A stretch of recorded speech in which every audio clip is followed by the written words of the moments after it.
গতকাল RG Kar medical college হাসপাতাল এবং সেই আরজিকর মেডিকেল কলেজে হাসপাতালেই যে বিক্ষোভ চলছিল, অবস্থান চলছিল, সেখানে পৌঁছে যান অভয়ার পরিবার। আর সেখানেই কার্যত পুলিশের বিরুদ্ধে বিস্ফোরক অভিযোগ, চাঞ্চল্যকর দাবি করলেন অভয়ার বাবা। টাকা দেবার চেষ্টা করেন ডিসি নর্থ, মিথ্যে কথা বলছেন ইন্দিরা মুখার্জি। স্বাস্থ্য পরীক্ষার আগেই আত্মহত্যার তত্ত্ব, তদন্ত করতে হাসপাতালে দেরি হয়েছিল কেন, প্রশ্ন তুলেছেন অভয়ার বাবা।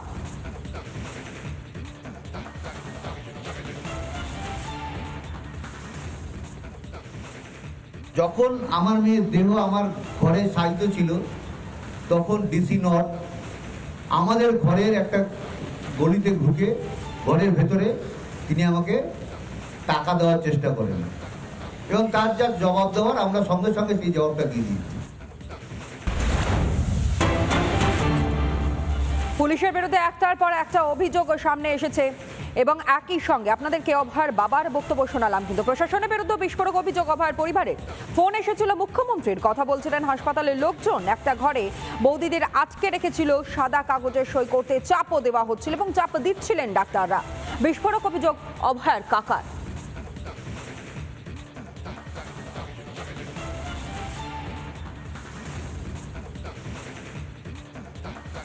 তখন 2:40 কি 3:10 হবে, আমরা তখন এসে অভয়াকে দেখে বেরিয়েছি। তার কিছুক্ষণ পরে ওইখানে সিএম এর ফোন এসলো, ওরা দাদা কথা বললেন। কথা বলার পরে ওরা কিছু ডাক্তার বললো আমি দাদাকে নিয়ে আর বৌদিকে নিয়ে একটা ঘরে আটকে রাখলো। সেখানে অন্তত কম হলে 15 জন ডাক্তার ছিলেন। তারা একটা সাদা কাগজ দিয়ে বলছেন আপনি এর মধ্যে সই করে দিন, আমরা যা যা দরকার আমরা এর মধ্যে লিখে নেবো, আপনি এখন টেনশনে আছেন। আমি বললাম কি ব্যাপার, সাদা কাগজে সই করছেন কেন? যদি ওরা হয় তাহলে আমাদের বাড়ি থেকে 18 জন লোক ছিল, তা আমাদের বই রাখতে পারতো, তা তাকে নিত। এই প্রশ্নটাই আমি রাখলাম। অভয়ের দেহ সেই দিন বের করতে এত তাড়া কেন? পরিবারের বারণ সত্ত্বেও দেহ দাহ করা হয়ে যায়। পুলিশের বিরুদ্ধে বিস্ফোরক অভিযোগ অভয়ের পরিবারের, বিস্ফোরক অভিযোগ অভয়ের ভাইয়ের। এমনকি প্রমাণ লোপাট করতেই কি তাহলে তড়িঘড়ি দেহ দান করা হয়েছিল, সেই প্রশ্ন তুলেছেন তারা।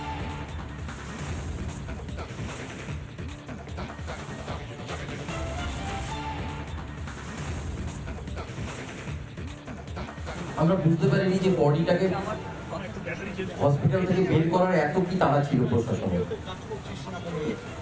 আমরা বডিটা বের করার সময় তো অনেকবার বারণ করেছিলাম প্রশাসনকে যে আমাদের সময় দিন, কিন্তু জানি না আমাদের বডিটা বের করার জন্য যে এত কি তাড়া ছিল, বা বডিটা দাহ করার জন্যই বা এত কি তাড়া ছিল।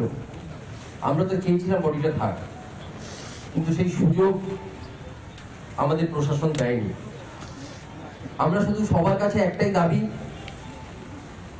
যে নারকীয় কাণ্ডে যারা প্রত্যক্ষ বা পরোক্ষভাবে জড়িত তাদের দৃষ্টান্তমূলক শাস্তি হোক, এবং যারা এই ব্যাপারটাকে সম্পূর্ণভাবে ধামাচাপা দেওয়ার চেষ্টা করেছে তাদেরও সমানভাবে দৃষ্টান্তমূলক শাস্তি হোক, যাতে আমার আর হাজার হাজার কোটি কোটি বোনদের আর এই অসুবিধা জীবনে ফেস না করতে হয়।